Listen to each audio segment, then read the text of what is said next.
Samuel being a church is fine, be here, but you don't know God. Because this man, the Lord has not yet been revealed to him.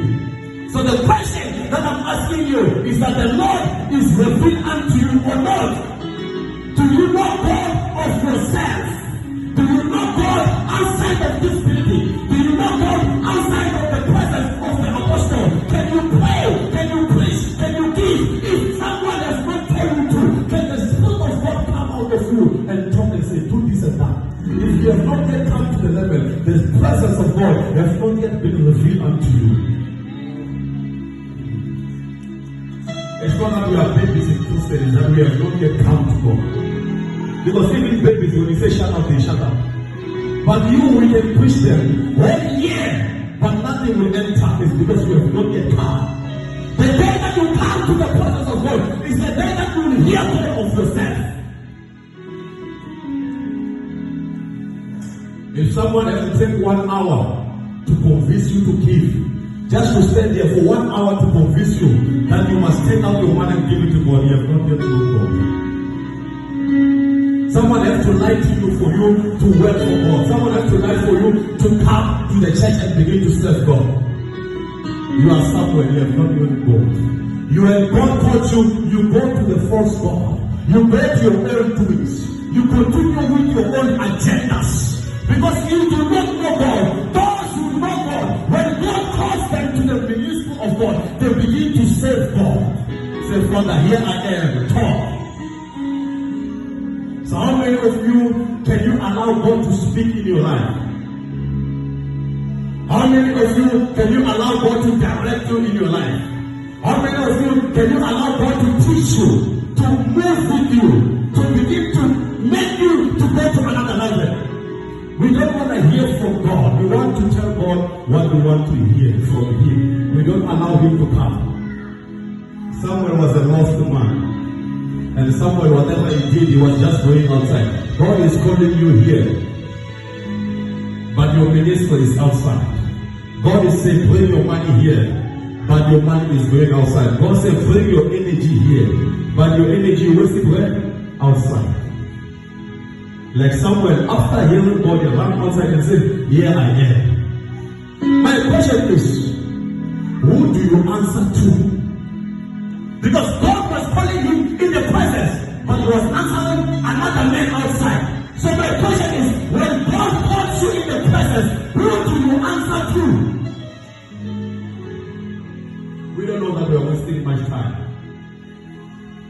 Some of you don't know, just shifting these chairs like this, you are winning in the house of God.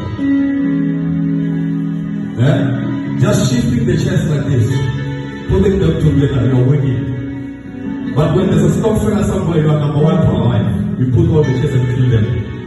Because you want the worldly people to praise you. The church is very lost. The man of God are working alone. You find Apostle being here alone. Pushing all of you to work with him, but no one is here. Do you know that you are not yet there if the apostle has to tell you what to do?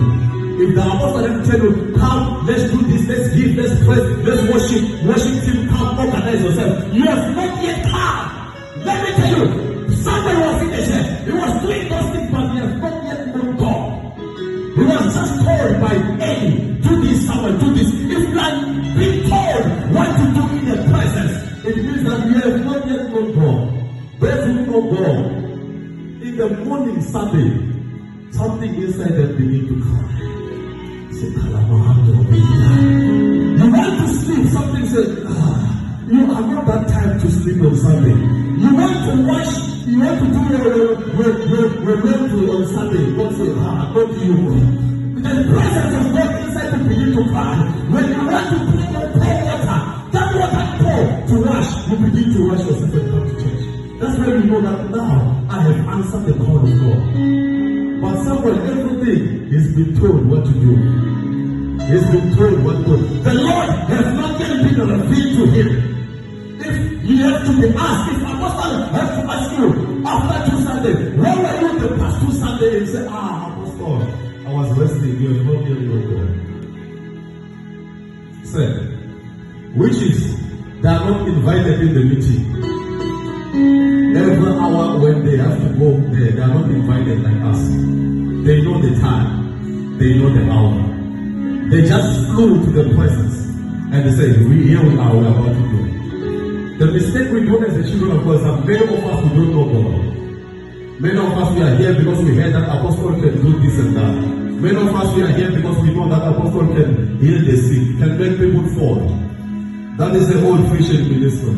You need to know God. Because we can make you fall like this, but your poverty will not fall. Your sickness will not fall. Because you have not yet come to the realization, how can I know God of myself? That when I stand, without anyone you begin to pray, without anyone you begin to claim, without anyone you begin to sing, because God is ministering to you. Because the relationship between you and God, it does not interact. Apostle is just a mediator to teach you how to call in the things of God. But what he is aiming is that you, at the end of the day, you may know God for yourself. Our duty is to teach you, is to correct you, is to push you to the presence, is to push you whereby you know God of yourself. If you are waiting for me to begin to stand here and say fire, and then you begin to feel something, you don't know God. When you stand on your own, you must know that God is here and something is about to happen. Don't look down upon yourself. Don't look down upon yourself. You are a giant in the realm of the spirit. Probably you have not yet come to know God. That's why you are being abused in the spirit. You are being abused in the realm of the spirit. Because you have not yet come to realize who I am. And someone who is just there, lying down, following any, living God.